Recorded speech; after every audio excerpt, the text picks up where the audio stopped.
आज आपके सामने 56 भोग भी रखा रहेगा ना, किंतु आपका मन नहीं करेगा खाने का। क्यों?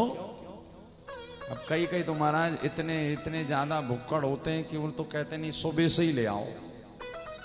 नहीं नहीं नहीं, कम से कम 1 महीने नहीं तो कम से कम श्रावण के सोमवार के दिन तो थोड़ा थोड़ा सा ये तपस्या, बहुत ज्यादा नहीं, 24 घंटे नहीं तो 7-8 घंटे का तप कर लो।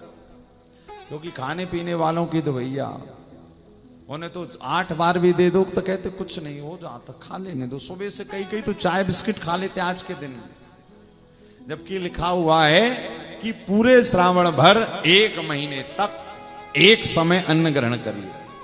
क्यों? बोले जब दिन में अन्न ग्रहण नहीं करोगे ना तो आलस्य नहीं आएगा, प्रमाद नहीं आएगा, कम से कम बाबा का भजन कर पाओगे। महादेव का देखिए खाली पेट ही जरा भजन होता है, और पेट भर लिया तो पूरा शरीर फिर उसको पचाने में लग जाता है कि भैया इसको पचाना है। और जब पचाने के लिए लगता तो फिर नींद आने लगती। पता है ना आपको, जब हमने भोजन किया, भोजन के बाद सारा का सारा ब्लड वहीं चला जाता पचाने में, यहां पर ब्लड जाना बंद हो जाता तो पर आपको नींद आने लगती कि अरे भैया अब जरा सो लिया जाए। क्यों? क्योंकि तुम्हारा सारा शरीर अब कहीं और चला गया। इसी कारण संत लोग चातुर्मास करते हैं कि इन 4 महीनों में कम खाया जाए, भजन ज्यादा किया जाए। और इन 4 महीनों में हमारी जठराग्नि भी बड़ी मंद पड़ जाती है। किंतु खाने वालों की तो भैया अपनी ही बात है, खाने वाले तो 8 बार अभी भी खा रहे। तो भगवान देवादिदेव महादेव की विविध विविध प्रकार से पूजन यहां पर लिखा हुआ है। यदि जीवन में, वैसे तो महादेव के भक्तों का कोई दुश्मन नहीं होता, कदाचित कभी कोई बन जाए आपको परेशान करे, तो लिखा हुआ है कि सरसों के तेल की धारा बनाकर बाबा पर अर्पित करिए। कोर्ट का, कचहरी का कोई मुकदमा यदि चल रहा है तो बाबा पर सरसों के तेल की धारा चढ़ाए।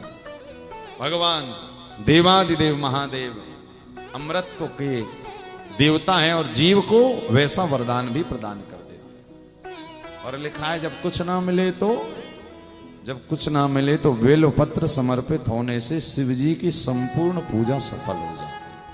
कुछ भी ना मिले ना तो फिर तो बेल पत्र है ही, कहीं भी मिल जाती। देखो कितनी सरल पूजा है महादेव की। जल फ्री का, दूध आपके घर पे आता ही है, थोड़ा सा निकाल लो कच्चा, शहद खाते ही पीते रहते हो, बेलपत्री अब किसी के घर की नोच खाकर तोड़ कर लाकर और तुम अपने शंकर जी पर चढ़ा रहे हो तो ये गलत है।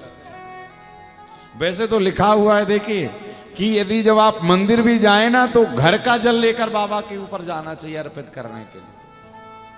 कई लोग इतना शॉर्ट फॉर्म अपनाते हैं, मंदिर कई शंकर जी, मंदिर कई लोटा, मंदिर कई जल, हाथ स्वयं के और हर हर महादेव और भागे ऑफिस। क्या कई कई हमने देखा है कि कई कई लोग सुबह सुबह पन्नियां लेकर खुद के फूल सजे हैं महाराज, बिल्डिंग में अच्छे लग रहे हैं, लाइटिंग लगी है, और बगल वाले के नोच नोच कर खींच खींच कर।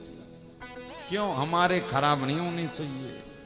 अभी आपके वहीं रुके थे ना मरेरा कॉलोनी में भोपाल में, तो जहां हम सोसाइटी में रुके थे तो अब सुबह जल्दी उठ जाए तो वहां खिड़की से सब दिखता था वो सोसाइटी का। तो बहुत होशियार श्रावण चल ही रहा था, तो कई माताएं पन्नी भर भर के, अपने नहीं बगल वाले, देखे इनके घर में भी लगे, खुद का नहीं तोड़नी, बगल वाले ये महाराज खींच कर जैसे ही वो आ जाए तो छोड़कर पन्नी लेकर फिर वॉक की हम वॉक कर रहे हैं, जबकि वॉक नहीं कर रही हैं।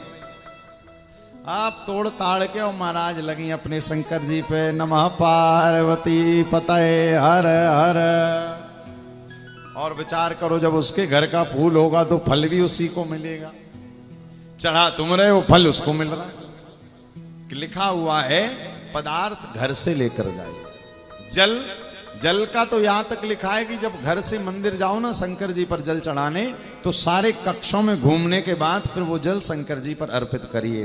घर के सारे दोषों का शमन हो जाता है जब हम ऐसा जल, घर का जल बाबा पर अर्पित करते हैं। क्या? अब जल चढ़ाने का एक विधान ये भी, एक नियम ये भी है, हम लोग मंदिर जाते हैं चरणामृत लेते। क्यों लेते हैं? क्योंकि जब पंडित जी पूजन करते हैं भगवान का, घंटा घड़ियाल आरती वेद मंत्र ध्वनि जब बोली जाती है तो वो सारी जो मंदिर की ऊर्जा है वो जल में चली जाती है। पता है आपको?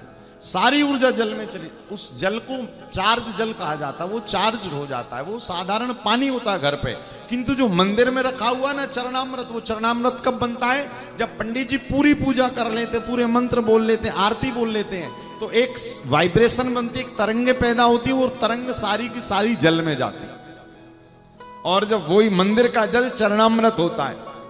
आज हमारे घरों में क्या होता है? अब घरों में जरा झगड़ा भी हो रहा है, जरा उल्टी सीधी बातें भी हो रही हैं, सब प्रकार का काम हो रहा है, तो वो सारा का सारा ऊर्जा कहां चली जाती है? हमारे यहां पर जल में। तो इसी कारण कहा जाता है कि कभी भी जब शंकर जी पर जल चढ़ाने जाओ तो घर के जल को ले जाकर बाबा पर अर्पित करना चाहिए। जब घर का जल बाबा पर अर्पित होता है तो बचा हुआ घर का जल भी साक्षात चरणामृत बन जाता है।